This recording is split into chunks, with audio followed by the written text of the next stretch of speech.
അപ്പോൾ കുറേ ദിവസത്തിന് ശേഷം വീണ്ടും ഒരു വീഡിയോ ആയിട്ട് വന്നിട്ടുണ്ട്. കുറച്ച് വീഡിയോ ഇടും, വീണ്ടും അപ്രത്യക്ഷമാവോ, അങ്ങനെയാണല്ലോ എൻ്റെ കാര്യം. അപ്പോൾ ഇന്ന് വീഡിയോ എടുക്കാനായിട്ട് തോന്നിയതിൻ്റെ പ്രധാന കാരണം ഈ ഒരു ചെറിയൊരു ഉരുളിയാണ്, ചെമ്പുരുളി. നമ്മൾ കുറേ ദിവസമായിട്ട് ഇവിടെ ഇരിപ്പുണ്ടായിരുന്നു. അപ്പോൾ ഒന്നിനും എടുക്കാതെ തന്നെ വെറുതെ വെച്ചിട്ടുണ്ട്. അപ്പോൾ ഞാൻ വിചാരിച്ചു എന്തിനിങ്ങനെ വെറുതെ വെച്ചിരിക്കുന്നത്, എന്തെങ്കിലുമൊക്കെ ചെയ്യാമെന്ന് വിചാരിച്ചു.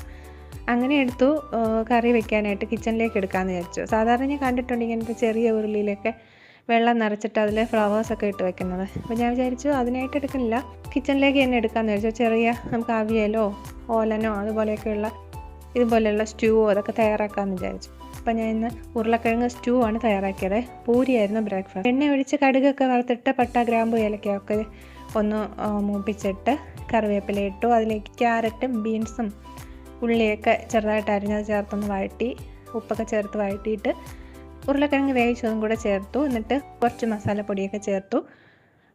പിന്നെ അതിലേക്ക് പച്ചമുളകും കൂടെ നേരത്തെ ചേർത്തിരുന്നു കേട്ടോ. എന്നിട്ട് അതിലേക്ക് തേങ്ങയുടെ 2-ാം പാലും പിന്നെ 2-ാം പാൽ ഒഴിച്ചൊന്ന് തിളച്ചതിന് ശേഷം പിന്നീട് 1-ാം പാലും കൂടെ ചേർത്ത് ഒന്ന് ചെറുതായിട്ട് ചൂടായപ്പോൾ ഓഫ് ചെയ്തു. അപ്പോൾ ഇതായിരുന്നു ഇന്നത്തെ ബ്രേക്ക്ഫാസ്റ്റ്. പൂരിയായിരുന്നു. പൂരിയുടെ കൂടെയും നമുക്ക് ഇടിയപ്പത്തിൻ്റെ കൂടെയൊക്കെ കഴിക്കാം. അടിപൊളി ടേസ്റ്റി ആയിട്ടുള്ളൊരു കറിയാണ്. അപ്പോൾ എല്ലാവരും ട്രൈ ചെയ്ത് നോക്കണേ.